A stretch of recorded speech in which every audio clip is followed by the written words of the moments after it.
Tout d'abord, je voudrais rendre grâce à Allah le Tout-Puissant qui nous a donné une fois de plus l'occasion de célébrer la marche irréversible de notre armée et qui est un symbole de souveraineté. Et c'est aussi avec un immense plaisir en présidant cette cérémonie qui est devenue désormais une tradition bien ancrée dans la vie des forces armées de défense et de sécurité. La remise des épaulettes aux 343 officiers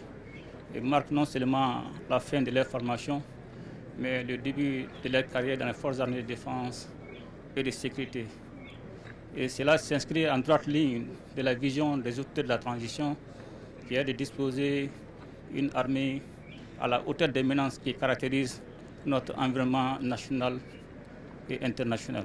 Je voudrais remercier le peuple malien et saluer surtout la résilience du peuple malien qui a très vite compris depuis le début de la transition de soutenir les orientations des outils de la transition et qui est de refonder notre outil de défense. Et cela passe forcément par les ressources humaines, c'est-à-dire bien recruter, avoir une formation adaptée et assurer le bien-être non seulement du soldat et de sa famille, et améliorer les conditions de vie et de travail. Et cela passe forcément aussi par les équipements des forces armées et de défense à la hauteur de la menace et surtout la mission. Donc c'est la combinaison de ces différents éléments qui détermine non seulement la capacité, la puissance et la montée en puissance d'une armée.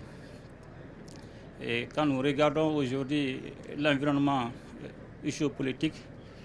les tensions des groupes armés terroristes auxquels notre pays fait face,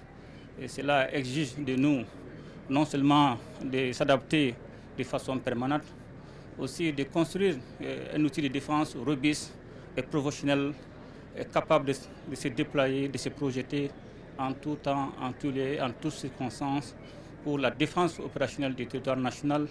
la sécurité des personnes et de leurs biens, mais surtout de défendre tout ce qui est non seulement la souveraineté économique, comme vous le savez aujourd'hui, avec le changement